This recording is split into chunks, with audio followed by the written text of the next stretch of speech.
Yeah. 10 out of 10 with the perfect scope. Trust go in the process, understand it when you work it, grow. I'm the best you never heard before. Blessed to have this urban glow. Set aside semantics, I'm the one, yeah. Living on the front, what you want. Die a legend. Welcome back to Nobody's Safe. Nobody's safe, nobody's safe.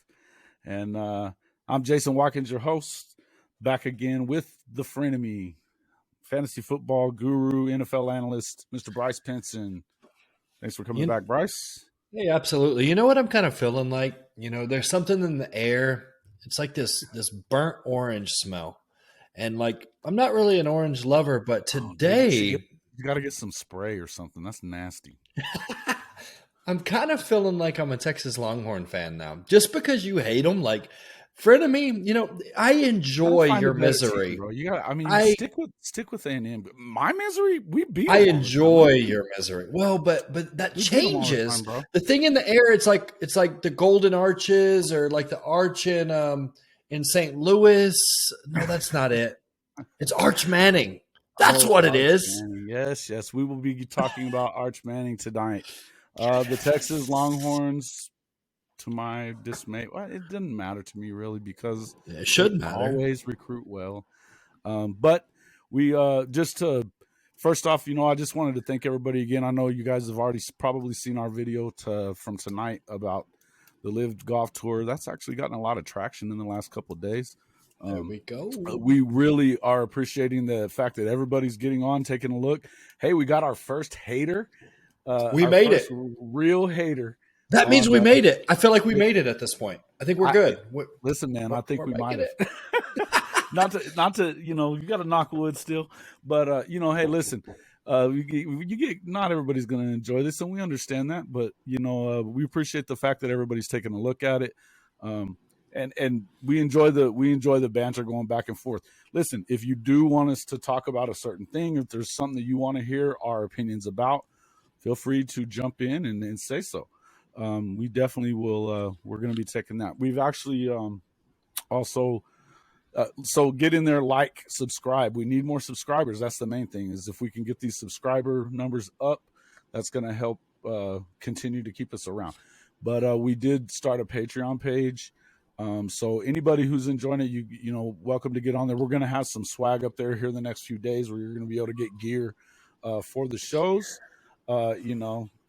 Listen, you know, that's and we want to keep it fun. You know, we're going to do some polls and things like that. But one of the things that we're going to be doing here as we get closer to the season, obviously you're going to have Bryce's fantasy football draft picks. That's going to be something you're going to want to definitely keep your eyes on. As we talked about, he's on TikTok at fantasy sports _ Bryce, fantasy sports _ Bryce on TikTok. He's got haters there too, so it's awesome. You know, we got haters everywhere. It's awesome. You know, but if you want to win, man, you definitely want to go with Bryce. We're also going to be some paid content that'll only be for our Patreon subscribers. So you'll see more about that here in the coming days. Rest assured, you know, give us a little bit of time. I'm working on it to, you know, kind of work out the details, but we're going to give you some options. I'm going to have a betting page to where we're going to be doing picks and stuff like that. I've bet at, you know, 65 to 70% throughout the time I lived in Vegas. So we're, you're going to get some value for going with us, talking to us, you know. That's what I'm talking about. Hey, listen, you know, you don't go to lose, bro. You don't go to the sports book to lose your damn money, man. I don't like pulling it out if I'm gonna lose it. So just screw that. I like it. It's like playing poker, bro. It's war now. It becomes war now. But anyway, hey, again, nobody's safe. Time to kind of get into I hate Texas, but we'll talk about it. Over the last week, the Longhorns have. Hey, listen. The one thing you can say about Sark is that he has been able to pull off some pretty amazing recruiting classes in his first couple of sections. He pulled off. He's got Quinn Ewers, who was the 2020, 2021. I think he reclassified as 2021. The number one quarterback. He went to Ohio State, lost the job. so transferred over to Texas. Big gun, man. The guy throws it 80 yards. Big call, 6'3", 220. I mean, they went and got Arch, and he's not even the only guy that they have at Texas. I mean, I'm not as concerned. The guy that played last year was kind of, he was kind of crappy. But he says he's not as concerned. I think there's some concern here. We see these quarterbacks continue to go, but I think what's more concerning, Jason, is the fact that as soon as the Arch domino fell, all of a sudden everyone and their mom is going to Texas. And I keep hearing you say something off the air. You're like, you know what? Texas always gets a good recruiting class. Bro, it ain't like that. Not like this. Oh, it's on now, bro. Come on, man. They heard the Manning brothers coming. They heard Arch is coming. They hear Peyton, Eli, Archie. I mean, it's getting real down there in Texas, bro. You got to tell me you're a little bit concerned, brother. I can feel it. You lost your coach. Lincoln Riley's over there. He brings in Malachi Nelson. We already know he's going to win the Heisman because he's recruited by your boy. So USC has the top gun quarterback over there. I mean, you're concerned. I'm not. You're concerned. You know what? I would be more concerned if they had another coach. As long as Sark is the coach there, I'm not that concerned, man. They led the game in 6 straight games or something, and lost 5 of them towards the end of the season. I got to tell you. And if you look at Sark's record, we had that pulled up earlier. In fact, let me get back to that. You want to talk a little bit about these Texas boys. Okay. Nah, I feel you, Jason. You're right, though. You know what? In all reality, hey, I am going to try to give you a heck about Texas and Oklahoma, but in all reality, you're right about Sark. It seems like he fails up, kind of like a Lane Kiffin situation whenever he would go to Tennessee. I mean, in Washington, he was getting drunk and trying to hook up with co-eds. So he gets the job at SC. And then you fell up. Yeah, he goes Lane Kiffin. 9-4 his first season, turns around and goes 3-2, and they fire him because he was drunk at a function. Again, now apparently he doesn't drink anymore. Good for you, coach. But you still don't have. I mean, listen, like I said, they were leading in 6 straight games. You know, is it okay to call him a poor man's Lane Kiffin yet, or are we not even on that level? I wouldn't call him. I wouldn't either. I'm just kidding. I think that Lane. I think that he got the USC job when they were basically done with their recruiting sanctions and all that stuff that happened from the Pete Carroll days. He got there in 2014. So yeah, that was over with. He's an offensive guru. Like, what is Sarkisian? Listen, I think that he kind of is too. I think that Sark obviously did a good job whenever at Alabama. He had done a good job in Atlanta before that, but I feel like, I don't know. I just don't something about it. Well, listen, man, he's 51-42. He's 51-42, and he's been at big programs before. This is no bigger than SC. This is not bigger than SC. I'm sorry, it's not.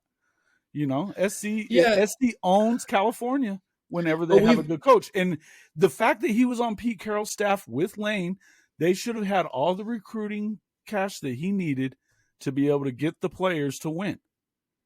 And what I'll tell you is, and I've been saying this, is that on his watch, Washington and SC from 2009 to 2015, SC became not the best recruiting team in the Pac-12. It was shifted. The balance of power shifted to Oregon thanks to Steve Sarkisian. Yeah, but Jason, here's the deal, though. I don't hate it. Listen, man, I'm going to hate on him. This is going to be how it is. But no, I feel you. But all I'm saying is like, I keep hearing USC's a good job. USC's a good job. USC's a good job. USC hasn't been a good job since Pete Carroll's been there. Like, you could say it's a good job all you want, but they ain't won crap since he's been there. A good job. They were down for a little while before Pete got there too. But if you look, I understand. But Lane Kiffin was there. Hey, listen, just like Alabama is historically a great program, and until Saban got there, they were trash again. It always goes in cycles. I mean, you were just talking about Notre Dame being up there in the rankings, and they've had a real program again, and it had been a long time since they had. I still don't know that they're ever going to really get over that hump to beat the SEC. The SEC continues to get stronger. With Texas and Oklahoma going in probably 14. So I feel like this is a relevant question. You follow this better than me. You're better at college football than me. I'm not going to try to act like I know more than you about it, other than the fact that you root for Oklahoma, but we'll give you a free pass on that. Now, I always hear a good honey hole for college football is Florida, the speed state, Ohio's good, Texas is good, but I always hear that California's good. Where are these California kids going? Because they're not going to SC, they're not going to Cal. To Oklahoma, man. They'd been going to Oklahoma. Lincoln had been pulling them to Oklahoma. They got Malachi Nelson, those guys like that. We're talking about players. And so he was getting all those California kids to come to Oklahoma before. He's since flipped them. But I got to tell you, I've been excited about the recruiting job that Oklahoma's done since they took over late. They still had a top 10 recruiting class, and the only school that got more transfers was Lincoln Riley, the transfer king.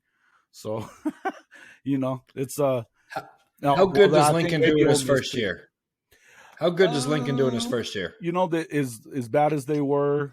I don't have they've got Caleb Williams. I think they're going to be fine. I think it's just going to depend on defensively what they look like.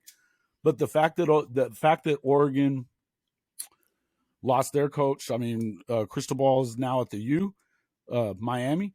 So the Pac-12 is basically a Division II conference at this point, bro. It's a disaster. Get out of here, bro. It's a disaster. I've been watching it. I watched Arizona State play at it last year. Compared to it's SEC, and then everyone else is Division II, but Pac-12 is a disaster. The Pac-12 has definitely been down the last few years. I think that it's on its way back up. The thing is that even though Cristobal left, they did get what's the guy's name that went to Oregon? Shoot, let me get it. Are you calling him Crystal Ball? That's a great Crystal Ball. I like it. It's Oregon head coach. I think we're good. The Oregon Ducks football. Yeah, Dan Lanning. He was the defensive coordinator there for Georgia. Of course, then winning the national championship. That doesn't ever hurt an assistant coach. He was actually one of the guys that we thought that I know was in line for the Oklahoma job as well. It ends up going to. Again, I feel like Brent Venables was definitely a great pick. He's changed the culture around there a lot. I think there's a lot more discipline within the program there. They're not going to recruit on the level of Texas. They never do. People there was a guy earlier that was trying to say that they were about average, about the same. I doubt that. I haven't seen that. But what I'll tell you is, they get recruiting classes all the time at Texas. It's not about that. And to me, I feel like what it's going to be about now, Arch Manning, he may be great. But who's in front of him? Quinn Ewers. Quinn Ewers was the number one recruit, went to Ohio State. Yeah, it ain't didn't get the job right away. This guy's 6'3", 215, throws at 80 yards. Like his tape from high school when he did that, and it was a rope. Yeah, it made him. That's what I'm saying. An instant star. Trust go in the process, understand it when you work it, grow. I'm the best you never heard before. Blessed to have this urban glow. Set aside semantics, I'm the one. Yeah. Living on the run, what you want? Die a legend or live quietly forever under sun. Undecided, you'll be silent, you'll get buried just for fun. I'll be carried by the giants to the ocean's floor with drums. I'm practically mythology, I'm glad to see the prophecy. Celestial, my skin is black, so is my psychology. So-and-so don't bother me, toe-to-toe with honesty. I live without a fear, cause my birthright is what was promised me. I got every right to go crazy, go higher, go bracelet, go wires. I got every right to go crazy, go higher, go bracelet, go wires.